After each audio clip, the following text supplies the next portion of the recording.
Bwana, mambo vipi? Mambo ni aje mwana familia Together Line? Ni wakati mwingine tena tumekutana tuzungumze kuhusiana na hiki ambacho kinaendelea huko kwenye mitandao ya kijamii. Bwana, tuko hapa na Mwijaku. Ameweza bwana kufunguka mambo mazito kweli kweli kwenye kipindi chao, ambapo alikuwa yeye pamoja na watangazaji wenzake pale Clouds. Wameweza kufunguka mambo mengi kweli kweli kuhusiana na ndege ya Diamond Platnumz helicopter hiyo ambayo Diamond Platnumz bwana jana ameweza kununua, na akaweza kutangaza mwenyewe kupitia akaunti yake ya Instagram kwamba bwana Mungu amemsaidia, ameweza kununua helicopter. Sasa Mwijaku tuliona siku ya jana kwanza kupitia akaunti yake ya Instagram. Ukiachilia mbali na hii ambayo nataka nikusogezee leo, kitu gani ambacho kakisema, nitaenda kuwawekea kabisa mazungumzo yao, mtasikiliza. Jana Mwijaku aliweza kuandika kupitia akaunti yake ya Instagram kwamba bwana ile ndege ambayo ni amepokea amenunua Diamond Platnumz, amenunua ni second hand, yani kwamba ni ndege ambayo ni used, mtu ameshaitumia, ameshaichoka, then ameenda kununua Diamond Platnumz.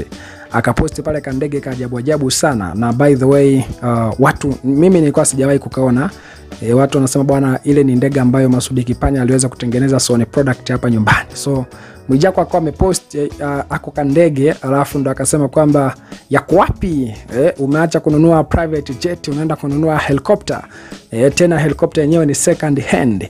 Lakini vile vile tuliona Mange Kimambi alisema kwamba bwana hiyo helicopter pamoja na private jet ambayo Diamond Platnumz kasema amenunua si zake bali ni za Rostam Aziz. Unaona bwana. Sasa leo kupitia kipindi chao cha ya leo tena kina Mwijaku ameweza kufunguka tena mambo mengine mapya zaidi, ambapo anasema hivi, tumsikilize hapa akiwa anazungumza mjadala wao huo. Kununua ndege, akaambiwa ndege. Baada ya kutaka kununua ndege, akaambiwa ndege kila ikipaki unatakiwa ulipie kila siku. Yule bwana akaona hela ya ndege sina ya kupaki kila siku, sababu ndege ukinunua sheria inapaki kule airport. Na kila siku unailipia. Akaambiwa gharama za kulipia kwa mwezi, kwa wiki, kwa siku na kwa saa. Akaona itanishinda. Ndio akaamua kwenda South Africa. Unajua South Africa kuna zile helicopter za michezo zile ambazo zilikuwa zishatumika sana. Unachukua unaipiga rangi Kenya, unaibadilisha unaweka masofa mapya na hizo headphones unaweka pale mpya. Ndio amekuja ambao kwa huko unaweza ukaipaka hata Mbezi Beach, Sea Cliff, unaipaka bure, hamna mtu anayekushughulika. Helicopter kama kweli? Helicopter kama kweli. Ile njano? Iko sio njano, yenyewe inapakwa rangi bado. Inapakwa rangi? Inapakwa rangi ya blue na nyekundu. Inapakwa rangi. Wapi? Ipo South Africa inapakwa rangi, nafanya marekebisho. Kuna headphones zile alibika na rudisha. Mbona nenda kwenye kipya ZARI? Kwenye Insta stories ndio kaitoka naondoka Insta zuri wakati anaizuba tukaiona sponge limeanguka. Watu akaifuta fast. What is screenshot? Baada ya kutaku. So umesikia mazungumzo ya Mwijaku. Anasema kwamba sasa Boss Ready aliweza kupost video, watu akaizoom akaiona. Eti kochi moja la mle ndani lilikuwa limeanguka. Mwijaku mara ni hatari sana. Lakini anasema kwamba ndege ni kweli amenunua helicopter na anadai ipo Kenya napigwa rangi. Headphones zilikuwa zimeharibika. Mwijaku by the way anaiponda sana ndege ya mwamba. Lakini ndo hivyo, jamaa kanunua helicopter. Hongera kwake Diamond Platnumz, hata kama ni kidogo watu wanakiponda, lakini ndo hivyo mwamba kafanikisha. Mwijaku anasema baada ya kutaka kununua ndege, akaambiwa ndege kila ikipaki unatakiwa ulipie kila siku. Yule bwana akaona hela ya ndege sina ya kupaki kila siku, sababu ndege ukinunua sheria inabaki kule airport. Na kila siku unailipia. Akaambiwa gharama za kulipia kwa mwezi, kwa wiki, kwa siku na kwa saa. Akaona itanishinda. Ndio akaamua kwenda South Africa. Unajua South Africa kuna zile helicopter za michezo zile ambazo zilikuwa zishatumika sana. Unachukua unaipiga rangi Kenya, unaibadilisha unaweka masofa mapya na hizo headphones unaweka pale mpya. Ndio amekuja ambao kwa huko unaweza ukaipaka hata Mbezi Beach, Sea Cliff, unaipaka bure, hamna mtu anayekushughulika. Helicopter kama kweli? Helicopter kama kweli. Ile njano? Iko sio njano, yenyewe inapakwa rangi bado. Inapakwa rangi? Inapakwa rangi ya blue na nyekundu. Inapakwa rangi. Wapi? Ipo South Africa inapakwa rangi, nafanya marekebisho. Kuna headphones zile alibika na rudisha. Mbona nenda kwenye kipya ZARI? Kwenye Insta stories ndio kaitoka naondoka Insta zuri wakati anaizuba tukaiona sponge limeanguka. Watu akaifuta fast. What is screenshot? Hatari kweli Mwijaku. By the way, Baba Levo anasema kwamba ndege bwana hiyo helicopter ya Diamond Platnumz ina sifa ina sifa 7, na sifa ya kwanza ndani inaweza kusafiri usiku na mchana. Kwa sababu helikopta zingine ikifika nyakati za usiku basi inapaki. Haina uwezo wa kusafiri wakati wa usiku. Unaona bwana, ni tofauti na ndege zingine private jet na nini, zenyewe zinachanja tu muda wote saa yote. So hii ya Diamond Platnumz wanakuambia pia ina uwezo wa kusafiri usiku na mchana. Ni tofauti na helikopta zizo nyingi. Lakini pia ina injini 2. Ina injini 2. Hii hapa hivi inafanya hii iweze kusafiri kwa umbali mrefu. Unaona bwana, iweze kusafiri kwa umbali mrefu. Kwa sababu tunafahamu helikopta zingine unakuta zinaenda kwa kituo, au sio? Inaenda labda kama inaenda Mwanza, inatoka Dar es Salaam labda inaenda Mwanza, let's say. So inatoka hapo labda inafika Dodoma, inatua kidogo, inafika labda Tabora, inashuka kidogo, inafika sijui wapi, inashuka kidogo, inajazwa mafuta na nini. So hii hapa hivi anakuambia yenyewe ina injini 2, maana yake inaifanya iende kwa umbali mrefu zaidi. Injini haichemki. Kichemka hii inabadilisha na iko nyingine. Namba 3, inapakia watu 8 kwa pamoja. Helikopta nyingine nyingi unakuta zinapakia watu 4 labda.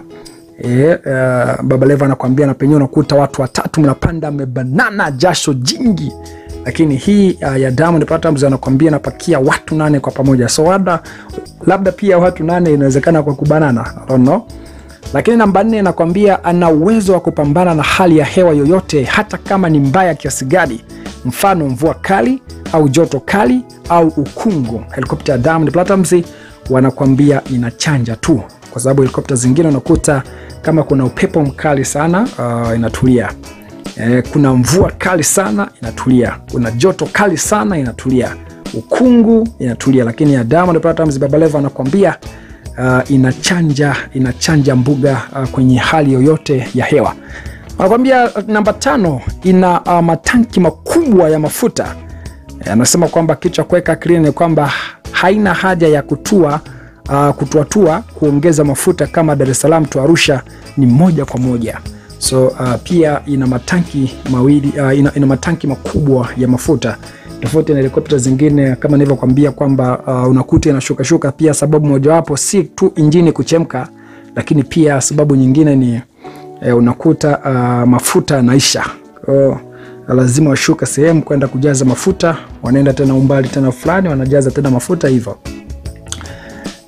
Anakuambia kama safari labda let's say ya kutoka Dar es Salaam to Arusha ni moja kwa moja, haishuki sehemu. Lakini kitu kingine anakuambia kwamba namba 6 inaweza kutumika kwenye kuokoa watu kwenye majanga au kuzima majanga ya moto ikitokea au ukitokea. So kama ambavyo Baba Levo pia hapa anasema kwamba bwana, hii ngoma inaweza kuokoa watu kwenye majanga. Kama majanga ya moto nini kitokea, basi chopa ya Diamond Platnumz inaweza kaenda kufanya uokoaji. Na nakwambia namba 7, speed yake ni balaa. Speed yake ni balaa. So anasema shikamoo Big Boss Diamond Platnumz. Huu ni ujumbe ambao Baba Levo ameweza kuandika. So anasema speed ya hiyo helikopta ni balaa. Wasa kwamba ila kuna watu wapo wamenuna sana yani. Hii nchi hii bwana, kuna watu hawapendi maendeleo. So nafurahi la kujivunia big superstar kama Diamond Platnumz kwa kuweza kufanya jambo kubwa kama hilo. Mwingine akaja akasema ngoja kwanza, I bought what? Kwa sababu kwamba kwani helikopta nayo ni ndege. Mwingine akaja akasema hapana, ni baskeli. Kwa sababu kwamba alisema ananunua ndege, lakini huyo mwingine akaja akasema ujui kusoma, rudi tena akasome post vizuri. Kwa sababu kwamba sema mnaumia sana kwa vile nyie hamna. Kwa sababu kwamba acha uongo wako, umetufikia salama mwaya. Kwamba uongo wako umetufikia salama mwaya. Mwingine akaja akasema hivi, kwa nini ukiwa huna pesa unaona kila mtu hana? Sasa kwamba ila nadhani ni umasikini tu unakunasumbua.